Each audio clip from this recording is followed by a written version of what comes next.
അപ്പോൾ നമ്മുടെ ഇന്നത്തെ വീഡിയോ എന്ന് പറയുന്നത് 5ാമത്തെ നോമ്പിൻ്റെ വീഡിയോ ആണ് കേട്ടോ. നോമ്പ് ഉറക്കലും കാര്യങ്ങളൊക്കെ ഞാൻ വീട്ടിലെത്തിയപ്പോൾ ആസ് യൂഷ്വൽ ലേറ്റ് ആയിട്ട് തന്നെ ഉണ്ടായിരുന്നു. വാപ്പി തന്നെയാണ് എല്ലാം സെറ്റ് ചെയ്തതൊക്കെ കേട്ടോ. അപ്പോൾ ഞങ്ങൾക്ക് ഇന്ന് കഴിക്കാനുണ്ടായിരുന്ന സമൂസ ഉണ്ടായിരുന്നു, ബോണ്ടയും വാങ്ങിച്ചിട്ടുണ്ടായിരുന്നു, പിന്നെ ഉള്ളിവടയും ഉണ്ടായിരുന്നു, പിന്നെ കുറച്ച് ഫ്രൂട്ട്സും കാര്യങ്ങളൊക്കെ ഉണ്ടായിരുന്നു കേട്ടോ. ഈ പപ്പായ ഞങ്ങളുടെ വീട്ടിലുണ്ടായതാണ്, നല്ല മധുരമുണ്ട് പപ്പായക്ക്. പപ്പായ പേരയ്ക്കും ഞങ്ങളുടെ വീട്ടിൽ തന്നെ ഉണ്ടായിരുന്നതാണ്, നല്ല ടേസ്റ്റുള്ള പപ്പായ ഉണ്ടത്.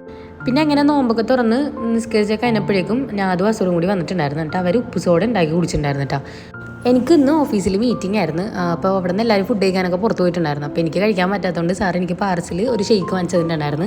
അപ്പോൾ അവരത് കുടിക്കണതിൻ്റെ കൂടെ ഞാനിരുന്ന് കുടിച്ചിട്ടുണ്ടായിരുന്നു. അപ്പോൾ നമുക്ക് രാത്രി നാസ്തക്ക് പുട്ടും മുട്ടക്കറി ആയിരുന്നു കേട്ടോ. അപ്പോൾ ഞാൻ മുട്ട പുഴുങ്ങാൻ വേണ്ടിയിട്ടുണ്ടായിരുന്നു, പിന്നെ മുട്ടക്കറി വെക്കണം. അപ്പോൾ ഞാൻ അത് പറഞ്ഞിട്ടുണ്ടായിരുന്നു, മറ്റേ ഞാൻ ഉടായ്പ് കറിയാണ് മിക്കപ്പോഴും വെക്കാറ്, കുക്കറിലൊക്കെ വെച്ചിട്ട് പെട്ടെന്ന് കഴിയാൻ വേണ്ടിയിട്ട്. അപ്പോൾ ഞാൻ അത് പറഞ്ഞ അങ്ങനത്തെ കറിയാണെങ്കിൽ വേണ്ട, നല്ല കറിയാണെങ്കിൽ മാത്രമേ വെച്ചാൽ മതി എന്ന് പറഞ്ഞിട്ടുണ്ടായിരുന്നു കേട്ടോ. അപ്പോൾ അതുകൊണ്ട് കുറച്ച് കാര്യമായിട്ടാണ് കറിയൊക്കെ വെച്ചത്. പിന്നെ പുട്ട് നമ്മുടെ മറ്റേ പൊൻകതിറിൻ്റെ പുട്ടുപൊടിയിൽ ജസ്റ്റ് വെള്ളം ഒഴിച്ചിട്ട് ഇപ്പോൾ ഒരു ഗ്ലാസ് ഇട്ടുണ്ടെങ്കിൽ ഒരു ഗ്ലാസ് വെള്ളം ഒഴിച്ചാൽ മതി. ജസ്റ്റ് ഇങ്ങനെ മിക്സ് ചെയ്ത് വെച്ചാൽ മതി, വേറെ ബുദ്ധിമുട്ടൊന്നുമില്ല. അപ്പോൾ ആ പുട്ടായിരുന്നു ഞങ്ങൾക്ക് നാസ്തക്ക് വേണ്ടിയിട്ട്. അപ്പോൾ അതിൻ്റെ കൂടെ തന്നെ ഞാൻ മുട്ടക്കറിയും വെക്കുന്നുണ്ട്.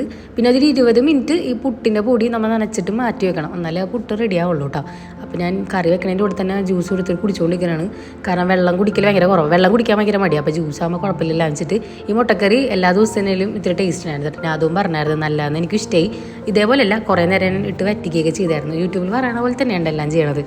പിന്നെ ഞാൻ പുട്ട് കുടത്തിൽ വെച്ചിട്ട് പുട്ട് ആവിയേറ്റാൻ മടിയായതുകൊണ്ടിട്ട് ഇങ്ങനെ ചെയ്യണം കേട്ടോ. ഇതാകുമ്പോൾ ജസ്റ്റ് അവിടെ വെച്ച് കഴിഞ്ഞാൽ അവിടെ ഇരുന്ന് ആയിക്കോളും, ഇടക്കിടക്ക് മാറ്റമൊന്നും വേണ്ടല്ല. പിന്നെ അതുകൊണ്ട് ഒരു ഫ്രണ്ട് ഹോസ്പിറ്റലാന്ന് പറഞ്ഞിട്ട് ഇവരെല്ലാവരും കാണാൻ പോണിരുന്നു. അപ്പോൾ ഞാൻ അതും അയിനുവിനെ കൊണ്ടുപോയിട്ടുണ്ടായിരുന്നു കേട്ടോ.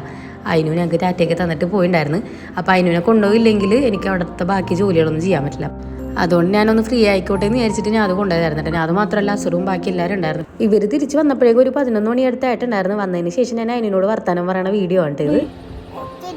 അസുറിനെ കാണാൻ പോയാ തുമ്മിനെ ചോദിച്ചില്ലേ? വാണീക്ക് വയ്യേ പാപ്പം കഴിക്കഴിഞ്ഞു വാ എണീറ്റ് വാ. പോയപ്പോ എന്താ ഉമ്മിനെ കൊണ്ടുപോവാ ഞാൻ വൈ. അപ്പൊ ഇന്നത്തെ വീഡിയോ ഇത്രേ ഉള്ളൂ. ഇഷ്ടമായിക്കാൻ എല്ലാവരും ലൈക്ക് ചെയ്യണം കേട്ടോ.